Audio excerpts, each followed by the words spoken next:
Hey everybody, welcome to Bay Ray's Comics. I'm Bay Ray and I wanted to let you guys see what I just got. I just purchased a large tote box. It was like this big and it was loaded with comic books. There were a couple I saw on the top that she sent me pictures of and I'm like, great, I'll take it. And I drove about an hour away and turned around and came back. It was worth the gallons of gas that I spent to get it. And let me show you what I got. Now, there is a chance that you can get some of these books that you're going to see now, and I'll show you at the end of this video. Okay, let's get started with the independent books. Now, the Rob Liefeld run of Youngblood was a great series at the beginning, but Rob went off on his own. But I do have here first appearance of, oh shoot, what's his name? Shadowhawk and Supreme, right here, 2 copies of that.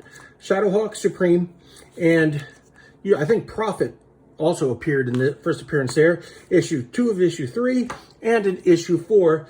And I also got Strike File number 1, which was a different series. That's a Jay Lee cover. He was a great artist, still is. Next, we got a 5-issue run of Joe Madureira's Battle Chasers 1 through 5. Great series. I read it back when it first came out. I don't have them anymore. I don't think I'm going to be putting them back in the collection. But you know what? It was a great series. Then I got the only Walking Dead book I got, Negan Lives. I believe this is the second print because of the blue on there. So I haven't read this one yet, but I am looking forward to reading it. I also received a run of number 8 through 12 of Wetworks, Wallace Portacio's Wetworks. He didn't do a lot of books, but he when they first started Image back in the day, but he went back and he also redid them. He had a personal issue. He had to stop drawing and writing for a while, but he came back to it, and he's still one of my favorite artists that ever drew X-Men as well. Now I got a couple of independent, the Sixth Emperors, both signed. Never heard of it. It's an underground, both signed by a writer and artist. And this one is in black, and this one is in red. Don't know anything about it. I haven't even cracked it open yet, but I will. Okay, let's go to the random issues of DC. We've got a set of Infinity Inc. books, including number 1, number 2, 6, 7, and what number is this? 25. Not really worth a lot. Infinity Inc. number 1 is actually worth a couple bucks. This is a Todd McFarlane, one of Todd's earliest works, his first works on DC. Some really rough New Teen Titans. There was a couple of books here. Actually, there's 2 in this sleeve. So we got the second volume, first volume, and another first volume right there. I'm trying to finish a New Teen Titans set, but unfortunately, I already have these issues. I know some Justice League, some random Justice League. That's the last issue of Justice League Unlimited. It is barely hanging on the spine. Justice League number 3, number 78, and the variant cover of number 71. It's a little yellow. I don't know why, but this was what happened after the death of Superman, and then the new Justice League happened. So it's worth a couple bucks. I got a set of Outsiders books. As you can tell, like I said, it's a little bit yellowed. I don't know why some of these books just were yellowed. They don't smell like cigarettes, but yet they look like it. And then a Superman book. We've got Superman presents Krypton Chronicles. It's a story of Superman's Kryptonian background and Kryptonian family. Then we got a set of Green Arrow books, number 41, 42, 43, and 46. Okay, we got Green Lantern, number 145, with an amazing George Perez cover there. I love that cover. Anything George Perez, I love. Now, we also got some All-Star Squadrons, number 16 and 22. Those are pretty cool. I like those. I like the artwork. I think I got another. I got to look. I got this little pile right over here. I thought I had another All-Star Squadron, but I'm wrong. But still, nice looking covers. And that's a Joe Kubert cover as well. That's a pretty one right there. And then to finish off the DC, random DCs, I've got a stack of Who's Who. That's from the 85 line. And I think the rest are, that's 85, that's 85. And I think the rest are from 87, I believe. But still, good reads, give you a nice history of the books. I like them. And I believe there's some great work. George Perez right on the cover. Now on to some Marvel books. We've got Sabretooth #1 open season. I've got a couple of Punishers. We got the Marvel Knights series and 2 copies of the annual #4, which is a crossover with Daredevil and Cap. Included in this set is the actual Daredevil and Cap books as well. Okay, we've got a classic X-Men with an Arthur Adams cover. That's beautiful.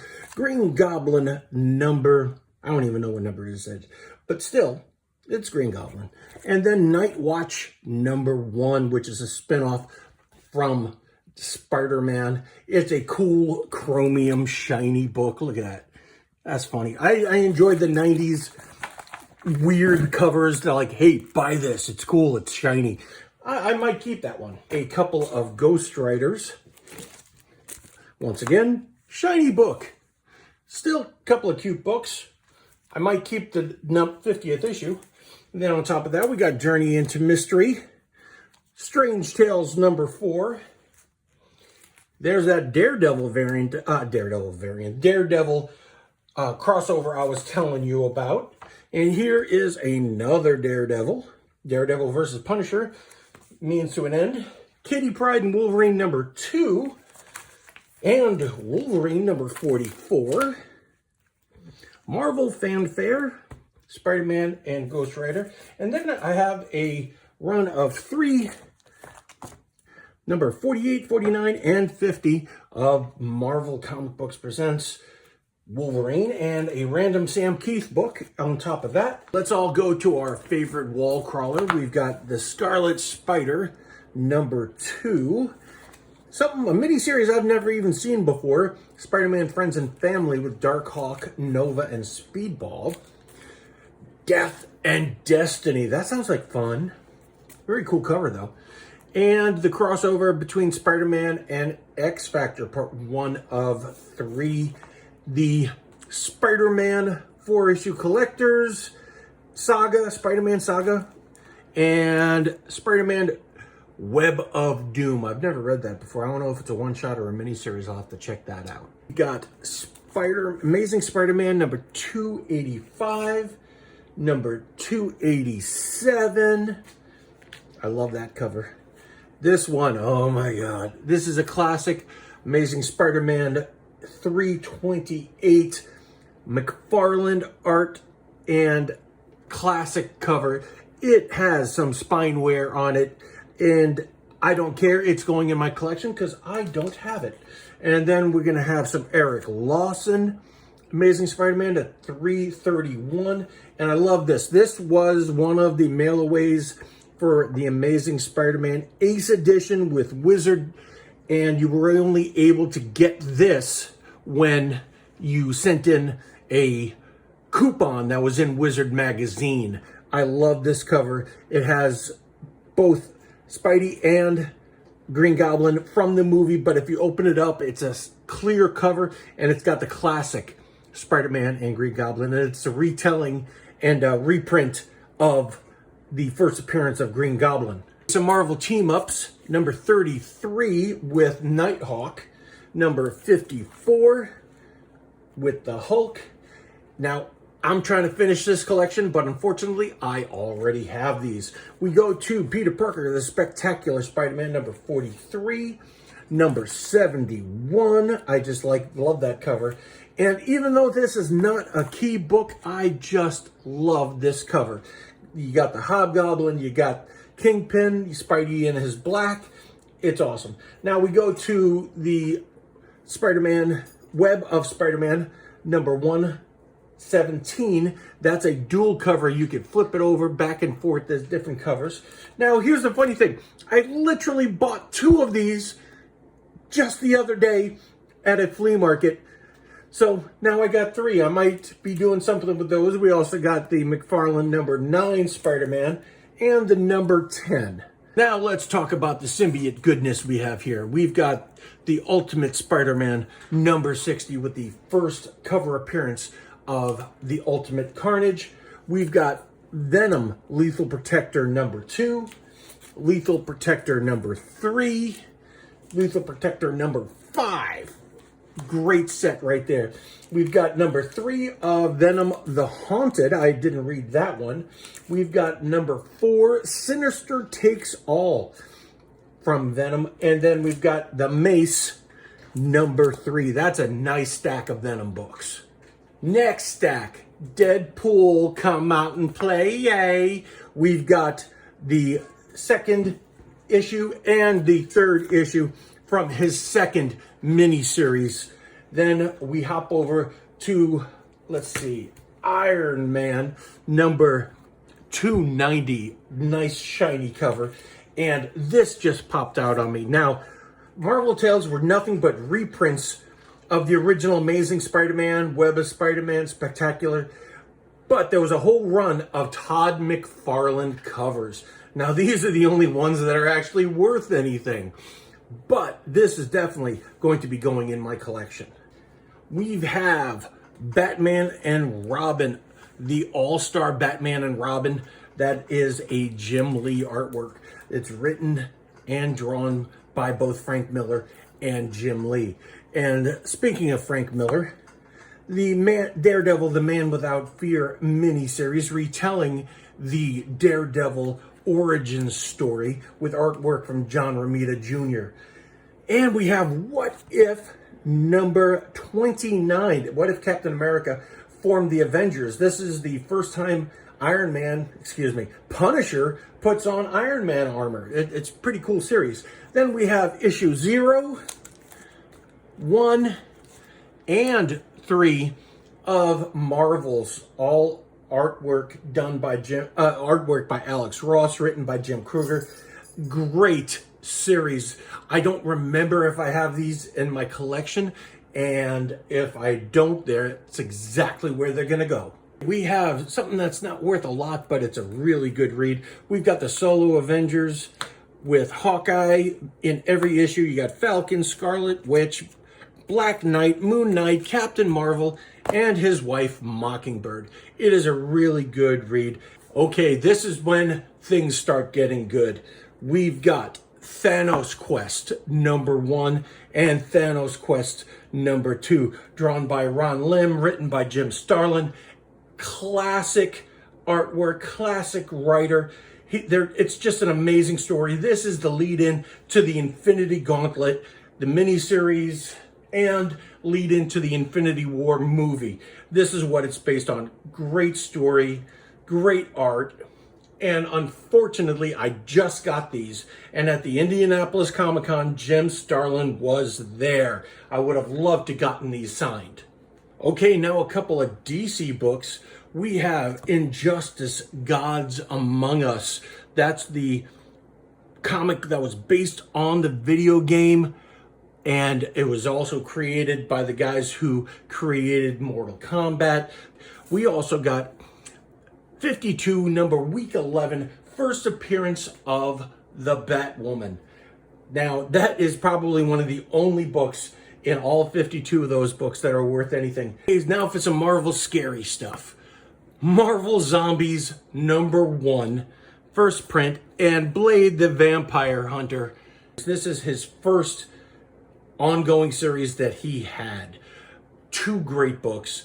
Marvel Zombies is, I loved their What If episode on Disney Plus, and I'm looking forward to their miniseries that they're going to be doing on Disney Plus as well. We have World War Hulk number 1 and number 3, featuring John Romita Jr. artwork. Great books.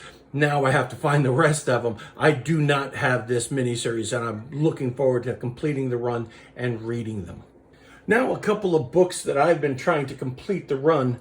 I've got Super Friends number 1, number 2, and number 45.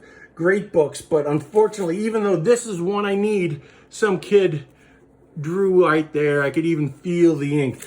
But I know I have number 1 already, but this looks way better than the one I already have in my collection. I'm also trying to finish my Brave and Bold run, number 151, 122, and 161. Like the others, I already have these in my collection, but I'll look to see which ones are in better condition and add them and switch them out to get a higher grade. Time for a real good key. This is Captain America and Falcon number 144. This is the first appearance of Falcon's new costume. He was in a different one up until this issue. He doesn't have the wings here, but he will. Unfortunately, this is in really rough condition, but being a key issue, you got a little tear right there. This will definitely be going in my collection. I've always loved this cover. Frank Miller's Daredevil with Elektra, number 179. It is a great cover. I have the other yellow cover where Daredevil is aiming a gun. I'm like, where are you aiming? You're blind. But I love this cover. Now time for some X-Men, number 159. That's the where Storm gets bit by Dracula. They did what if issues on that, and they also did an Earth X miniseries with her character. Number 227, I believe that's the first chapter of Fall of Mutants, and number 235. It's X-Men. I'm going to put it right in the collection. One of the best runs on Iron Man is done by Bob Layton, local guy here from Indiana. This is the first appearance of Jim Rhodes. It is in pretty decent condition. I already have this, and I already have it signed by Bob Layton as well when he was here at the Indianapolis Comic-Con. I am just amazed that this was in that collection. Now it's time for comics based on TV shows, Battlestar Galactica and the A-Team. I already have the Battlestar Galactica, but this is the Whitman variant. I don't know if I have that. And the first appearance of Mr. T in a comic book. This Hulk issue is not a key book, but I just love the cover of Hulk versus everybody, the X-Men, the Avengers, and the Fantastic Four. Classic cover. Another Whitman variant, Iron Man number 104, and a Rob Liefeld New Mutants number 95, Death of Warlock. I haven't had enough Justice League in here, so I'm going to do it. Here's one that is ridiculously yellowed. It actually matches the wood pattern of my table. And then we have all of these. That's a giant size. Number 240 there. I've always liked that cover. Even though that's like, what's her name from the movie? I don't like her. But we also have the Ed Bendis Justice League of America issue. We also have the first issue of Justice League after the death of Superman. Now I'm going to open this up. Actually, I'm not going to. This is Superman Doomsday, all 3 issues of the Hunter Prey miniseries. Perez's and Marv Wolfman's New Teen Titans.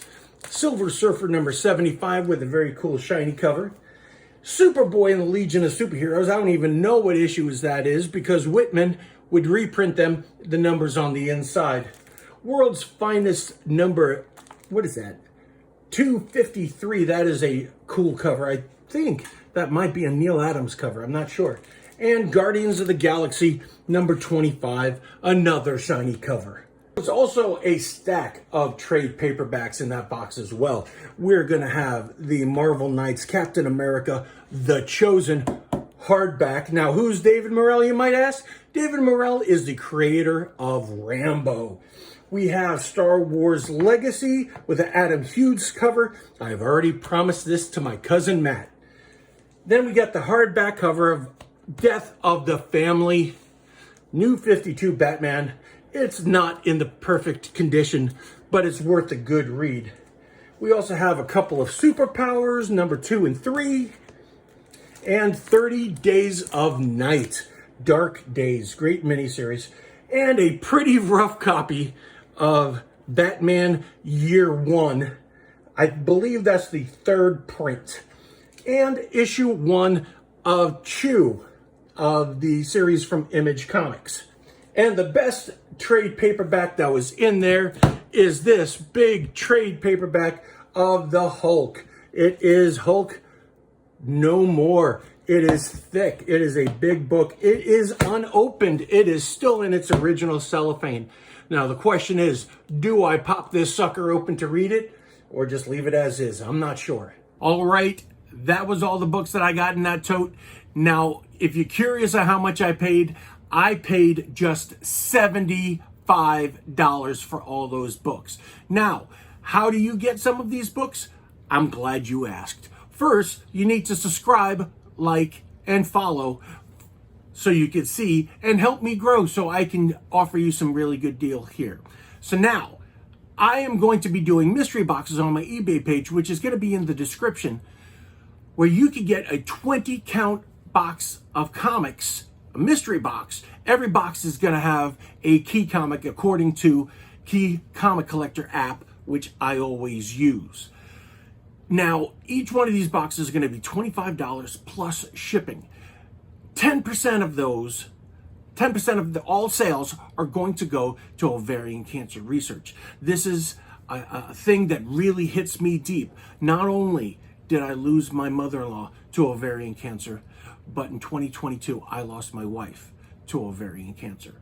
So purchasing these will help put money towards research to find a cure. So remember, get one of these boxes and you could be helping support finding a cure for ovarian cancer.